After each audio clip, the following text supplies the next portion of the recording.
اللہ اکبر اللہ اکبر اللہ اکبر لا الہ الا اللہ واللہ اکبر اللہ اکبر وللہ الحمد۔ اللہم غیرنی حتی تحبنی، اے اللہ مجھے اتنا بدل دیجئے کہ آپ مجھ سے محبت کرنے لگیں۔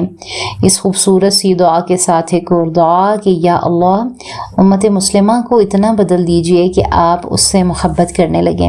یا اللہ ہم سب کو صراط المستقیم عطا فرما دیجئے اور اس کے راستوں پر ہمیں جما دیجئے، آمین یا رب العالمین۔ السلام علیکم ورحمۃ اللہ وبرکاتہ۔ 15 days جرنی دل کی دنیا بدلیں۔ ہمارا جو ٹاسک ہے وہ ہے دل پر لگا زنگ، اور اس دل پر لگے زنگ کو ہم نے صاف کرنا ہے انشاءاللہ تعالی۔ وہ کس طرح سے؟ ہمیشہ کی طرح سب سے پہلے ایک چھوٹا سا سوال کہ کیا آپ نے کبھی لوہے پر زنگ دیکھا ہے؟ یقیناً آپ نے دیکھا ہوگا۔ دیکھیں جب لوہا نیا ہو چمکتا ہے، روشن ہوتا ہے، مگر جب اسے نظر انداز کر دیا جائے، بارش میں چھوڑ دیں، دھوپ میں چھوڑ دیں، تو آہستہ آہستہ اس پر زنگ جو ہے وہ لگ جاتا ہے۔ پہلے ایک نقطہ ہوتا ہے، پھر جو ہے وہ ایک دھبا بنتا ہے، پھر پورے کا پورا جو لوہا ہے وہ ڈک جاتا ہے، اس کے اوپر پورا زنگ آ جاتا ہے۔ تو پیاری بہنوں ہمارے دل کا بھی یہی حال ہوتا ہے۔ ہر گناہ، ہر غفلت، ہر جھوٹ، ہر کینہ دل پر ایک نقطہ لگا دیتا ہے، اور پھر ایک وقت آتا ہے کہ جب قرآن پڑھیں تو قرآن کا وہ پڑھنا ہمارے دل پر محسوس نہیں ہو پاتا، نماز پڑھتے ہیں لیکن نمازوں میں دل نہیں لگتا، دعائیں کرتے ہیں مگر دل پھر بھی خالی ہوتے ہیں۔ تو یہ ہمارے دلوں پر لگا ہوا زنگ ہوتا ہے، اور آج کے سفر میں ہم اسی زنگ کو صاف کرنے کی کوشش کریں گے اللہ تعالیٰ کی رحمت سے، اپنی نیت سے، اور انشاءاللہ تعالیٰ اللہ تعالیٰ کے ساتھ سچی توبہ کرنے سے انشاءاللہ تعالیٰ۔ کیونکہ دیکھیں نبی صلی اللہ علیہ وآلہ وسلم کا فرمان ہے کہ جب بندہ گناہ کرتا ہے تو اس کے دل پر ایک سیاہ نقطہ لگ جاتا ہے، اگر وہ توبہ کر لے تو وہ نقطہ مٹ جاتا ہے، اگر نہ کرے تو گناہ بڑھتا رہتا ہے، اور وہ نقطے بڑھتے رہتے ہیں یہاں تک کہ پورا دل ڈک جاتا ہے، یعنی کہ پھر کالا بھی ہو جاتا ہے۔ تو دیکھیں اس حدیث کو سن کے ہمارے دلوں کو ڈر جانا چاہیے نا، لیکن پھر بھی ہمارے دل نہیں ڈرتے۔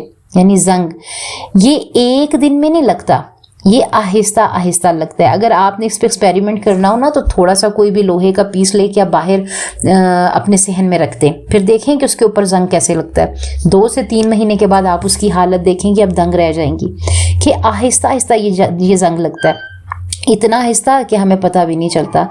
اور پھر ایک دن ہم یہ سوچنے لگتے ہیں کہ مجھے اللہ تعالیٰ کی یاد کیوں نہیں آتی، میری نمازیں جو ہیں وہ بے سکون کیوں ہیں، میں دعا تو کرتی ہوں میری دعائیں قبول کیوں نہیں ہو رہی۔ تو دیکھیں یہ تمام وجوہات جو ہوتی ہیں یہ ہمارے دلوں پر زنگ لگ جانے کی علامات ہوتی ہیں۔ اور یہ زنگ لگتا کیسے ہے؟ یعنی کہ بڑے بڑے گناہوں سے نہیں لگتا، چھوٹی چھوٹی باتیں بھی دل کو زنگ آلود کر دیتی ہیں۔ وہ کیسے؟ کسی کی چھوٹی سی غیبت کر دینا، کسی کے پیٹھ پیچھے برائی کرنا، کسی سے حسد کرنا، کسی کی نعمتوں کو دیکھ کر جلنا۔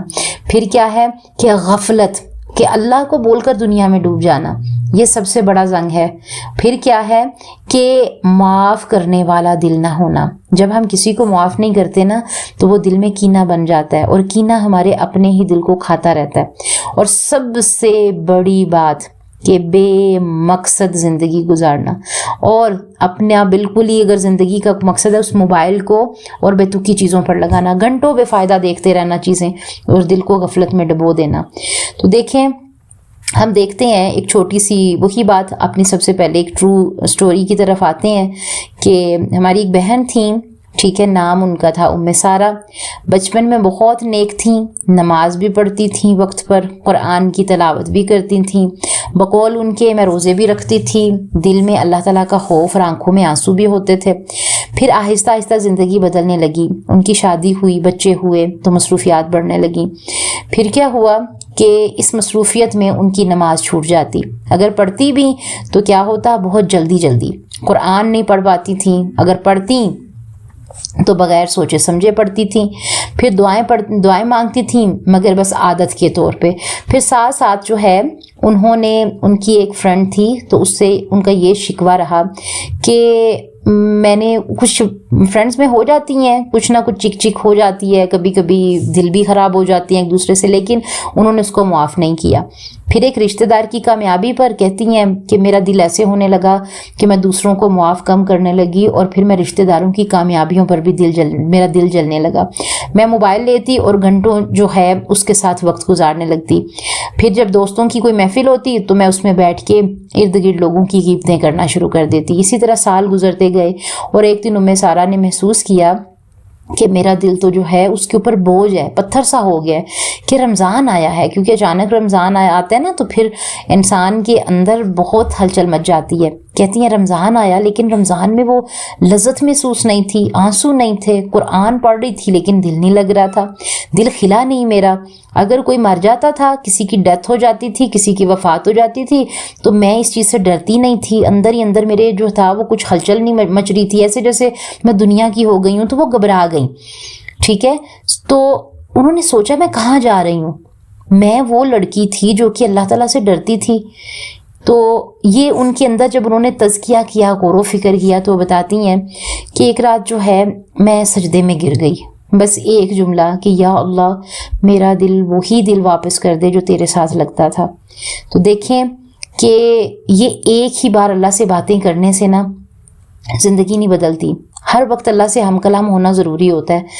وقت گزرتا گیا، اللہ سبحانہ و تعالیٰ نے ان کو سنا. اگلے دن سے جو ہے بتاتی ہیں کہ کچھ عرصے کے بعد کیا ہوا کہ جب بھی کوئی چھوٹا سا گناہ ہوتا میں فوراً توبہ کر لیتی، غیبت سے بچنے کی کوشش کرتی. وقت کے ساتھ ساتھ وہ کہتی ہیں جب میرا دوبارہ سے رمضان آ گیا، سال گزرا، تو میں نے محسوس کیا کہ جو رمضان کے بعد میرے جو باقی کے 11 مہینے گزرے تھے تزکیہ کے ساتھ گزرے تھے، اس کے بعد الحمدللہ اب کا رمضان مجھے لذت والا رمضان لگا، کیونکہ انہیں محسوس ہوا کہ ان کا دل واپس آ گیا. تو دیکھیں یہ کہانی بتانے کا مقصد کیا ہے کہ بعض اوقات ہم دنیا داری میں گم جاتے ہیں. تو اگر کبھی گم ہو جائیں فوراً توبہ کریں. توبہ کے آنسو یہ وہ پانی ہے جو دل کا زنگ صاف کر دیتے ہیں. اللہ تعالیٰ نے فرمایا نا ان اللہ یحب التوابین و یحب المتطہرین، کہ بے شک اللہ توبہ کرنے والوں سے محبت کرتا ہے. تو دیکھیں اللہ تعالیٰ سے توبہ کا جو احساس ہے اس کو کبھی بھی ختم نہ ہونے دیں، اور وہ بھی سچی توبہ.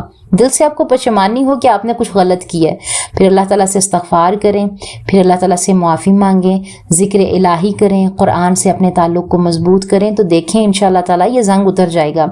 اور آپ کے یہ جو گناہ ہیں یہ بڑے نہیں ہیں، انشاءاللہ اللہ کی رحمت بڑی ہے. بس ایک قدم اٹھائیں اللہ تعالیٰ کی طرف تو اللہ سارے گناہوں کو انشاءاللہ اپنی رحمت سے دھو دے گا.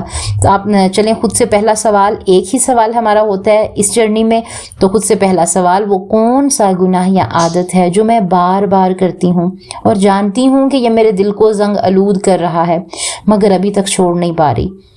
تو اپنے اس سوال میں اپنا جواب تلاش کریں اور اس گناہ کو چھوڑنے کی کوشش کریں.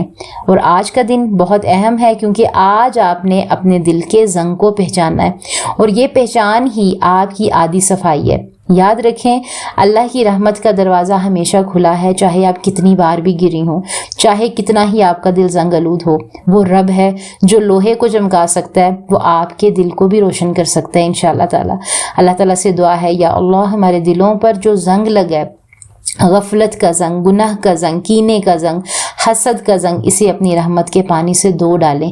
یا اللہ ہمیں سچی توبہ کی توفیق دے دیجئے، وہ توبہ جو دل سے نکلی ہوئی ہو، وہ توبہ جو دل سے ہو، زبان سے نہیں. ہمارے دلوں کو پھر سے وہ نرمی دے جو تیرے خوف سے روتی تھیں اور تیری محبت سے جھکتی تھیں. آمین یا رب العالمین. السلام علیکم ورحمۃ اللہ وبرکاتہ.